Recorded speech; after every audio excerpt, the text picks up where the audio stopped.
Hello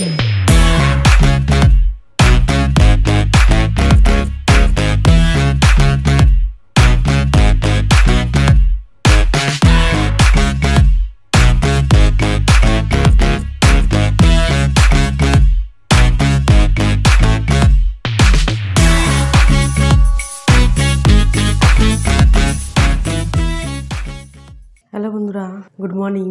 আমি ঝর্ণার kitchen. আজকে রেসিপি দেখাবো আজকে চা। আজকে কিভাবে আমি চা বানাচ্ছি সেটা দেখতে থাকুন, আর শুরু থেকে শেষ পর্যন্ত ভিডিওটা দেখতে থাকুন। চলুন। এখানে নিয়েছি চা পাতা, এখানে নিয়েছি দুধ, এখানে নিয়েছি এলাচ, আদা, আর এখানে নিয়েছি তুলসী পাতা। তুলসী পাতাটা একটু ফুল হয়ে গেছে, গাছ থেকে পেরে নিয়ে ছাদ বাগান থেকে আবার নিয়ে এসেছি। আর চিনি দেবো, তখন দেখাবো। প্রথমে আগে দুধটাকে দেবো। 3 কাপের মতো করবো, 3 কাপের মতো দুধ দিয়ে দিলাম। তারপরে এখানে চালু করে দিলাম।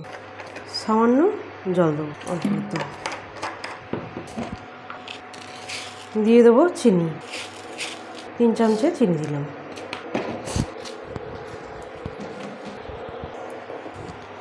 বাড়িয়ে দিলাম, একটু কম করা ছিল।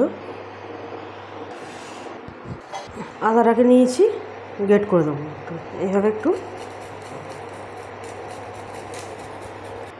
1 চিমচির মতো আদা দিয়েছি আমি, এবং গ্রেট করে দিয়েছি। আর খোলা সমেতই গ্রেট করে দিয়েছি। এটা ভালো করে ধুয়ে নিয়েছি, ধুয়ে নিয়ে দিয়েছি। আর এখানে দিয়ে দেবো এলাচ দুটোকে, একটু মুগুনিকে ভেঙে দেবো, দুটো দিয়ে দিলাম। আর তুলসী পাতা দিয়ে দিলাম। এটা ভালো করে চা পাতাটা দেবো আমি।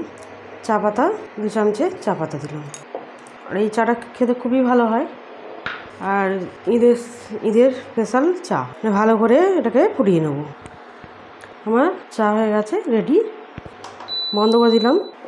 3 মিনিট ধরে ফুটিয়ে নিয়েছি ভালো করে। চা একদম রেডি, মশলা চা দিয়ে নেব। আমার একদম মশলা চা রেডি।